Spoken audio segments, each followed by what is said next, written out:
namshangaa kama kuna mizozo vipi? Umeona? Inakuaje? Yaani mwanangu hapa mimi nashangaa mwanangu, umeona? Nimechukua yaani nimekamata mchumba vizuri tu. Yaani hapa nimekuja nimelala naye vizuri tu. Yaani kwa vipengele yeye naishi naye na mkinda kiasi fulani lakini nashangaa sasa hivi mchumba ni leo kiasi fulani ni ngapi? Ngoja kwanza. Maana naona kama unapindisha maneno. Ngoja kwanza nataka kuongea na mchumba. Njoo kwanza. Toka kwanza nje. Wewe anakupa hela yako mchumba. Kitu gani kinaendelea? Jana nichanganya wewe sogea kwa. Unajua kuchukua chumba sema kwanza kwanza kuli. Inakuaje kwa hata nikemwasi huko nikamata tu mwanamke mwingine kana nitia hivi mbele za watu ambacho kinaendelea. Wewe niambie.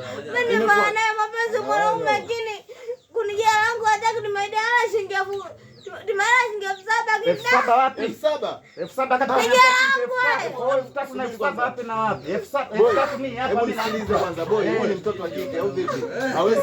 Hawezi kukuongopea wewe kama mmeelewana naye kumpa hiyo akupe shilingi yake. Mimi ndio naye 7,000 tunaongea kwanza, huyo lako anakupa dada. Kutokana na umetumika, umefanya kazi yako vizuri, kwa hiyo lazima anafungua. Wewe kwa hiyo hapa mchai ni 7,000, si ndio?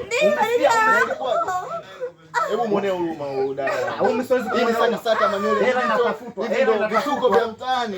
Katika saka yangu nimepita nimekutana na vituko mtaani. Mimi kadikuta zaki yangu na mganga. Zaki yangu. Zaki yangu ndio. Sasa nataka wapi na wapi? Yangu mbona kama hivyo? Naondoka kumaliza shida zangu. Mkaka, hebu sikiliza. Huyu kama umemkuta za kiemu na unajua kabisa umemshamtumia, inabidi umgie yake tu. Hakuna jinsi. Nimeongea naye fresh ndio maana kuchukua naka. Ndio dada mabarabarani. Yaani hapa ndo najuta kabisa kwa nini nimechukua naka kwa sababu nimelewana naye mwanamke. Huyu demu nimelewana naye kweli. Kwani huyu ni dada wa kuokota au umemnunua? Huyu sio kuokota, huyu tumelewana tu juu kwa juu ndio maana nafusa lake juu kwa juu. Yaani tumelewana tu juu kwa juu. Basi sasa itakuwa so itakuwa ni kitu kizuri kama ukimpa lake, maana hapo upo na saka na ya manywele digital. Kwa hiyo hapa kiharibiki kitu. Tunaweza tukakusaidia vile tukakulipia. Au wewe ulikuwa unasemaje? Mimi nampa 3,000. Mimi msimpe 7,000 kwa sababu hata show yake mimi sijaelewa 3,000. Show yake mimi sijaelewa unajua. Show yake mimi sijaelewa kabisa. Kwa 3,000 kwa 7,000 sio kweli. Kwa 7,000 mimi yaani kwa 7,000 anapokuelekeza. Yaani wanaongea lakini kwa 7,000 mimi siwezi kumpa. Ila hapa mimi shilingi 3,000 yeye hapa namkabidhi mkononi.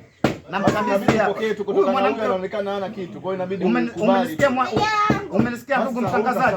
Nampa 3,000 yake hii hapa. Wenyewe mnaona sitaki kesi, sitaki nini. Huyo mwenyewe mvutaji anapiga kelele kwa sababu kaona hii sigara. Ndio maana anabuka hivi na hivi na hivi. Basi na wewe dada umeona sigara anavyoipalamia. Na 3,000 hapa mimi nampa. Vitu vya watu sasa tunachukua tu juu kwa juu. Unapenda la watu sasa tunachukua tu basi ongea. Hatudaiani.